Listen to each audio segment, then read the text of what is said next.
Hello guys, welcome to daily current capsule. This is Divyansh और आज इस वीडियो में हम डिस्कस करेंगे सितंबर महीने के करंट अफेयर्स का चौथा और आखिरी पार्ट। इससे पहले 3 पार्ट ऑलरेडी आ चुके हैं। अगर आपने नहीं देखे हैं तो जाकर उन्हें भी देखिएगा। And without any further delay इस वीडियो को भी हम स्टार्ट करते हैं। Indian energy giant Indian oil has taken over the title sponsorship of which sport. Indian oil ने अभी स्पॉन्सरशिप ली है मोटो जीपी की। मोटो जीपी आप लोगों को पता होगा, बाइक रेसिंग की जो इवेंट होता है। ये इंडिया में होने वाला अभी तक का सबसे बड़ा रेसिंग इवेंट था, जिसे ग्रेटर नोएडा में बुध इंटरनेशनल सर्किट में होस्ट किया गया था। इसमें पार्ट लेने के लिए इटली, स्पेन, फ्रांस जैसे दूर दूर देशों से बहुत सारे राइडर्स आए हैं, लेकिन ऐसा पहली बार हो रहा है कि एक इंडियन राइडर ने भी इसमें पार्ट लिया है, जिनका नाम है कदई यासीन अहमद। ये 26 साल के हैं और मोटो 3 क्लास में इन्होंने रेस किया था। Which company has launched team India's Jersey for the ICC world cup 2023। World cup इस बार इंडिया होस्ट कर रहा है और इंडियन टीम इस बार बहुत ही बेहतरीन फॉर्म में दिख रही है। 9 मैच लगातार वो जीत चुके हैं और सेमीफाइनल में पहुंच चुके हैं। अगेंस्ट न्यूजीलैंड के साथ अब उनका मैच होगा। अभी तक हम देखें तो 2 बार इंडियन टीम वर्ल्ड कप जीत चुकी है, 1983 में और उसके बाद 2011 में। होपफुली इस बार का वर्ल्ड कप भी हमारे पास ही आएगा, क्योंकि बहुत ही अच्छी फॉर्म में दिख रही है इंडियन टीम। इस बार की जो उनकी ड्रेस है और जो क्रिकेट किट है उसे डिज़ाइन किया है एडिडास ने।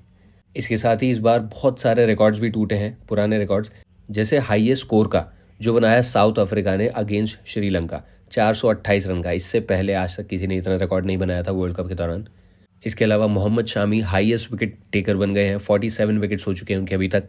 रोहित शर्मा के हाईएस्ट सिक्सेस हो चुके हैं, उन्होंने क्रिस गेल को सरपास कर दिया, 550 से ज़्यादा छक्के लगा चुके हैं वो।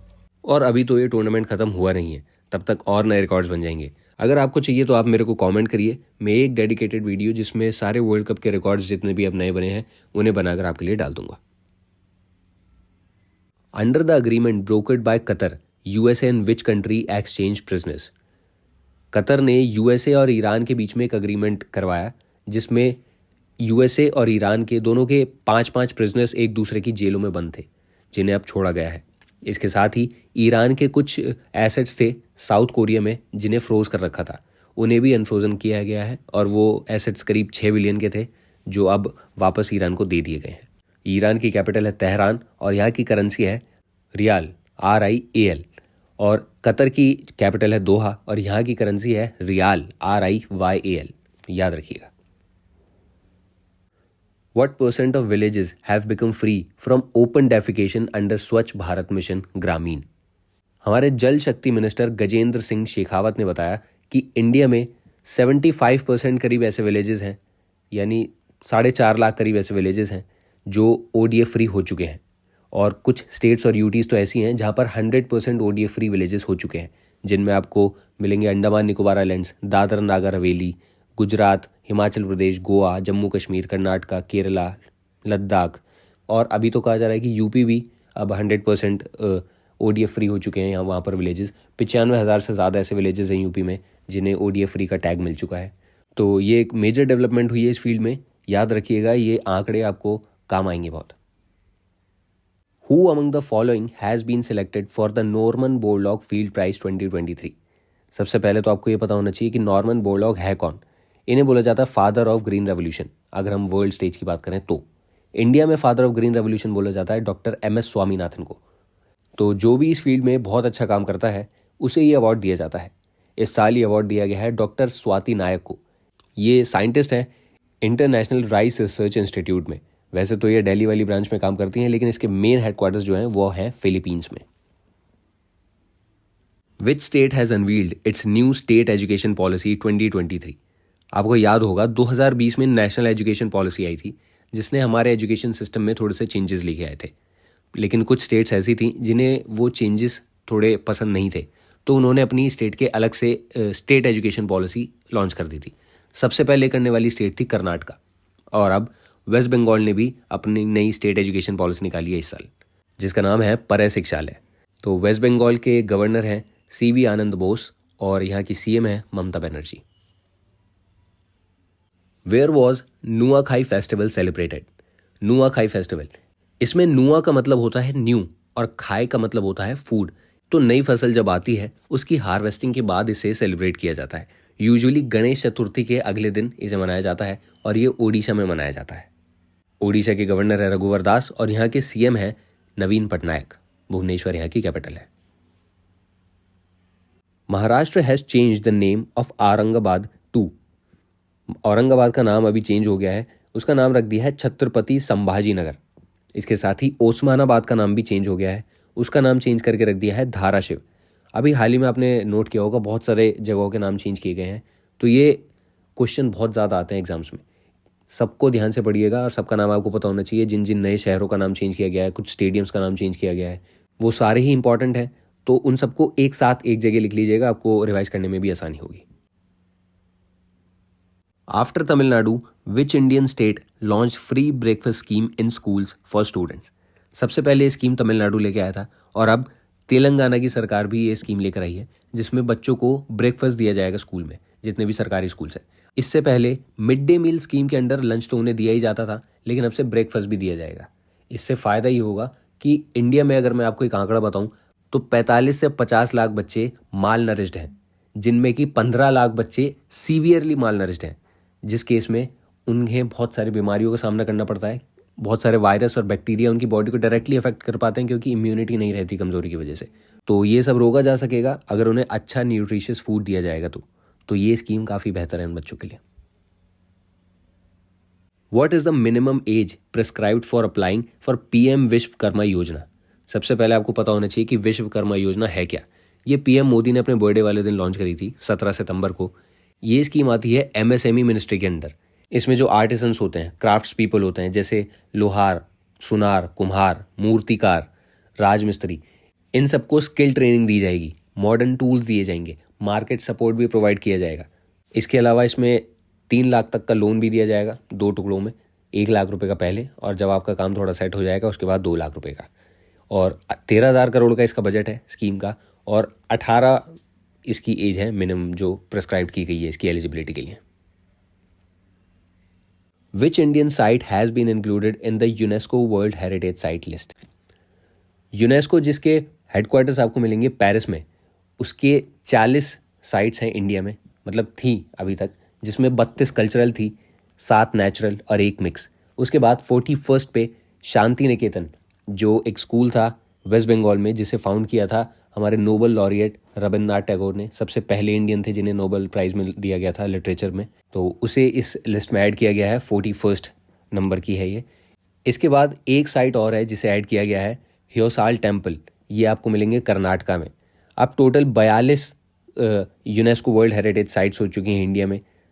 सारे याद रखना उतना आसान नहीं है, लेकिन जो मेन है आप उन्हें देख सकते हैं। 2-4 बार उसकी लिस्ट को आप एक बार नज़र में से निकाल लीजिएगा, लेकिन जो करंट में ऐड की गई हैं उन्हें वो आपको पता होनी चाहिए।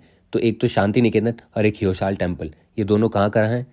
शांति निकेतन वेस्ट बंगाल में और ह्योसाल टेम्पल कर्नाटका में, याद रखिएगा। In which sport has Mondo Duplantis broken the world record. Mondo Duplantis Sweden के एक प्लेयर हैं, पोल वॉल्टर हैं।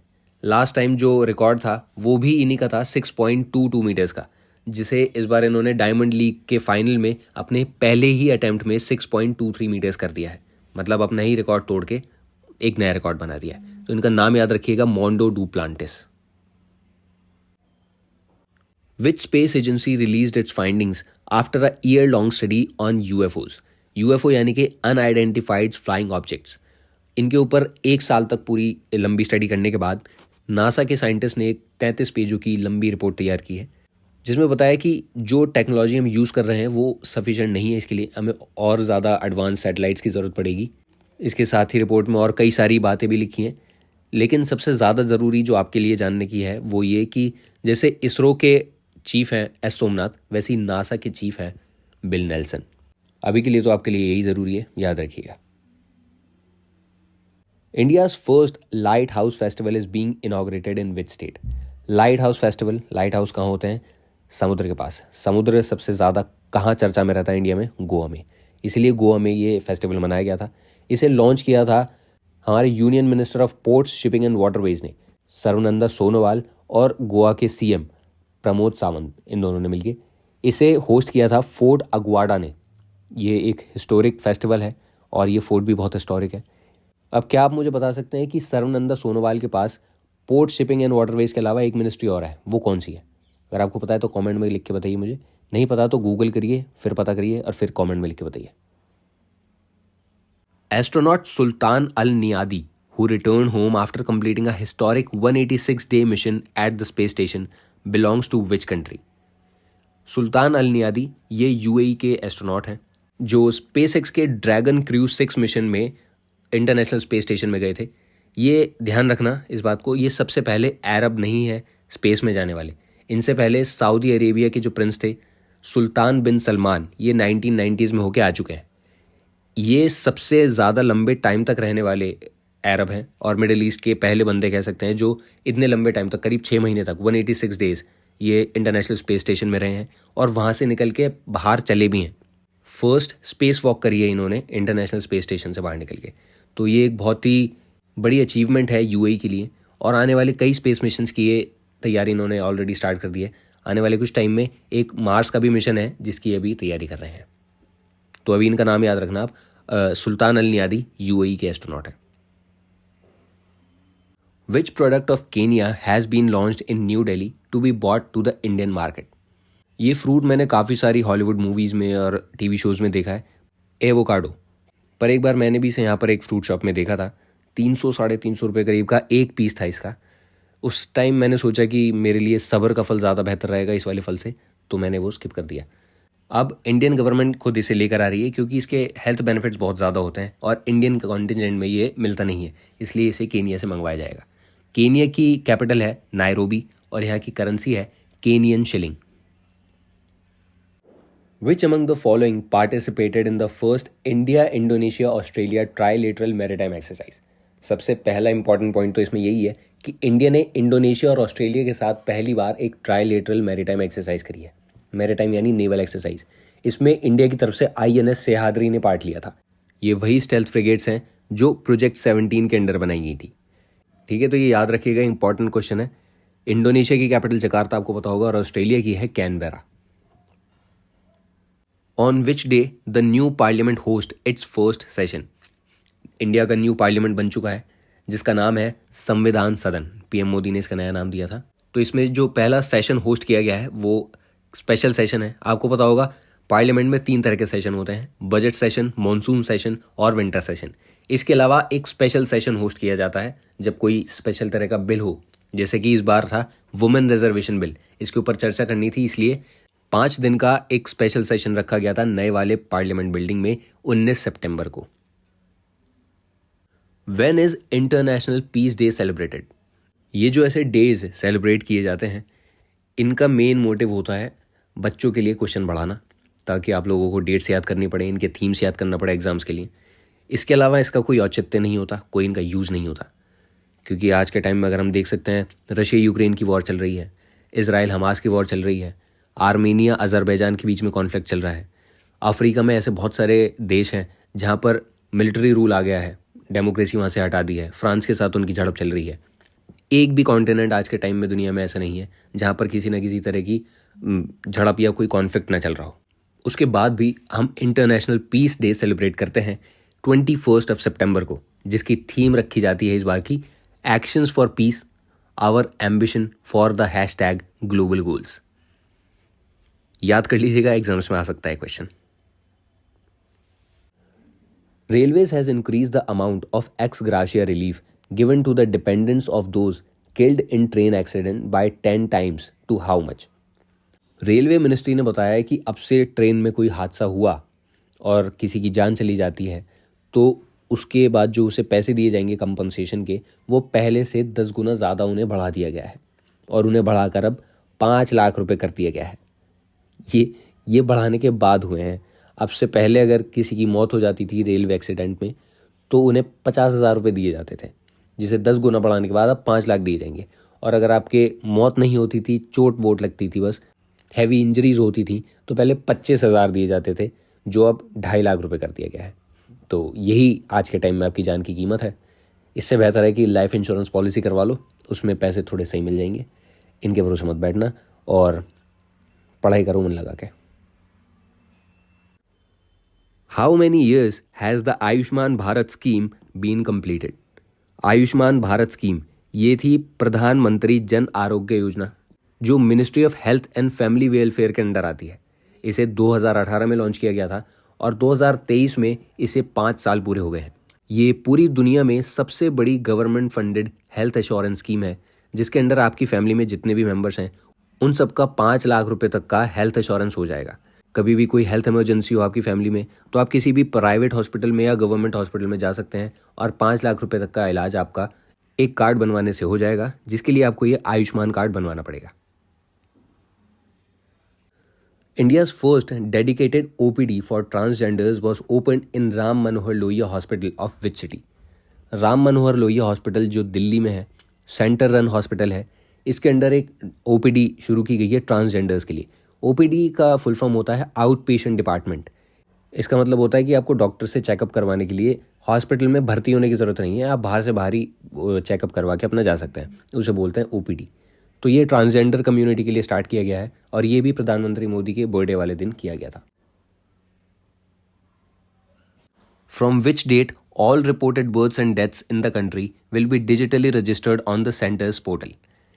इंडिया के अंदर जितने भी बर्थ और डेथ्स होते हैं उन सब का रिकॉर्ड रखने के लिए इनको डिजिटली सेव किया जाएगा। 1 अक्टूबर से गवर्नमेंट एक पोर्टल बना रही है जिस पर आपका डिजिटल बर्थ सर्टिफिकेट बन जाएगा। अब जैसे हर काम में आपको आधार कार्ड देना पड़ता है, फिर आपको वो डिजिटल बर्थ सर्टिफिकेट काम आएगा। अगर आपको एजुकेशनल इंस्टीट्यूशन में एडमिशन चाहिए आप वो दे सकते हैं, ड्राइविंग लाइसेंस बनवाना है आप वो दे सकते हैं, गवर्नमेंट जॉब के लिए, पासपोर्ट के लिए, वोटर एनरोलमेंट के लिए, हर जगह आपका वो डिजिटल सर्टिफिकेट बर्थ सर्टिफिकेट काम आ जाएगा। यहाँ तक कि आपको आधार कार्ड भी बनवाना हो तो आप उसके लिए भी वो वाला डॉक्यूमेंट दे सकते हैं। तो ये पोर्टल 1 अक्टूबर से लॉन्च किया जाएगा और सारे रिकॉर्ड्स इस पर रखे जाएंगे। The UN climate ambition summit was held in which city. United nation climate ambition summit जिसे होस्ट किया गया था यूनाइटेड नेशन के हेडक्वार्टर में, यानी कि न्यूयॉर्क में ही। वहाँ पर COP28 से पहले ये मीटिंग की जाती है। COP28 जो इसी साल होनी है दुबई में, अब नवंबर दिसंबर में हो जाएगी वो, तो उससे पहले मीटिंग की जाती है। इसमें मज़े की बात ये थी कि इंडिया, USA और चाइना, ये 3 देश ऐसे हैं जो collectively 42% global green house emit करते हैं और यही तीनों वहाँ नहीं गए थे इस मीटिंग में। हालांकि इंडिया ने ये प्लेज ले रखी है कि 2070 तक हम नेट ज़ीरो एमिशंस अचीव कर लेंगे और 2030 तक 50% जो हमारी एनर्जी होगी वो हम नॉन फॉसिल फ्यूल से प्रोड्यूस करेंगे। तो ये सारी जो मीटिंग्स होती हैं वो काफ़ी इंपॉर्टेंट होती हैं क्लाइमेट के लिए। लेकिन जब इतने बड़े देश इंडिया, US, चाइना जैसे मेन जो कंट्रीज़ हैं जो इनमें काम करने वाली हैं वही इनमें नहीं जाती तो फिर इनका कुछ यूज़ रह नहीं जाता ज़्यादा। Which place has been selected as the best tourist village of India for the year 2023? Ministry of tourism ने इस साल का जो बेस्ट टूरिस्ट विलेज का अवार्ड दिया है वो दिया है असम के सोनितपुर जिले के एक विलेज को जिसका नाम है बिस्वनाथ घाट। पूरी इंडिया में 31 स्टेट और यूनियन टेरिटरीज में से 791 एप्लीकेशंस आई थी इसके लिए और जिसमें से बेस्ट अवार्ड दिया गया है, बेस्ट विलेज का अवार्ड दिया गया है बिस्वनाथ घाट को। इसके अलावा यहाँ के जो गवर्नर हैं असम के वो हैं गुलाब चंद कटारिया, CM है यहाँ के हिमंता बिस्वा शर्मा। बहुत सारे नेशनल पार्क्स हैं असम में, आपको नाम पता होने चाहिए उनके। मानस नेशनल पार्क यहाँ पर है, नामेरी नेशनल पार्क है यहाँ पर, काजीरंगा नेशनल पार्क है, औरंग नेशनल पार्क है। बहुत सारे नेशनल पार्क हैं, एग्जाम से पूछे जाते हैं तो इन सब के बारे में आपको पता होना चाहिए। तो ये आपके टोटल 25 क्वेश्चन हो गए हैं। सितंबर महीने के 4 वीडियोस आपके पास आ चुकी हैं। इन्हें रिवाइज कर लीजिएगा सही से और मन लगा कर पढ़िएगा। I will see you in the next class.